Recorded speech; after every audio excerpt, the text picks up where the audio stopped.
walk.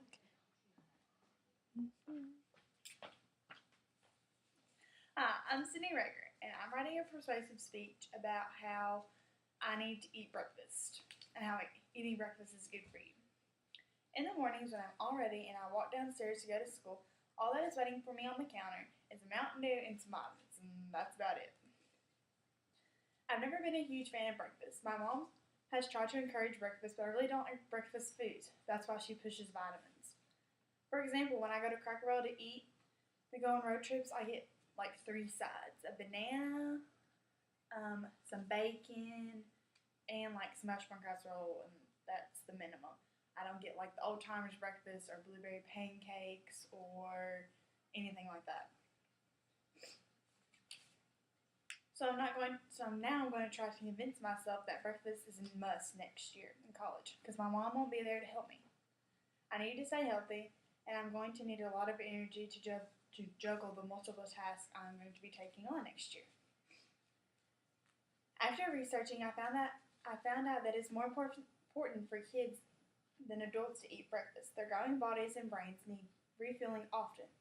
They need a lot of vitamins and minerals to refuel the brain and muscle development. Even when we are tired, if we eat some protein foods, we see boosts in our energy levels. Breakfast rises the body's energy level and restores the blood glucose level to normal after an overnight fast. That is where the name of the breakfast came from breaking the fast from overnight sleep. Breakfast can help you concentrate and perform well at school and at work. Breakfast builds strength and endurance in engaging in physical activity, and it helps to maintain a healthy weight.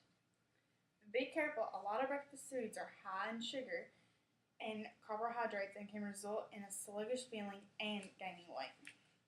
When we skip breakfast, the body begins to experience the state of starvation and responds appropriately by decreasing the metabolism and increasing your hunger in our bodies, starting to hold on to calories instead of burning the fuel.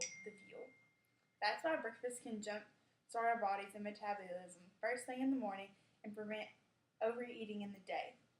And this also prevents weight gain. It advises to serve protein, less carbohydrates, and breakfast to maximize attention and concentration. Carbohydrates raises insulin levels as well as setting up children for the midday crashes, decreasing concentration and low energy. Protein keeps blood sugars and levels steady and allows maximum function throughout the day. Examples of protein foods besides meats and yogurts: Greek yogurt is the best with 10 grams of protein. String cheese has 7 grams of protein. Nuts has 5 to 10. Peanut butter and whole wheat bread is like 8. And oatmeal is 6. Attention to concentration are strongly linked to glucose levels in many studies. A professor at Tufts University had 2 school-age children sample oatmeal and another high-sugar cereal, Captain Crunch. Both were given academic tests and were found that the oatmeal eaters did 20% better than the one that had the cereal. This is not to say that the oatmeal wasn't sweetened because both had the same amount of sugar, but the oatmeal had more protein and fiber, which fueled the brain better.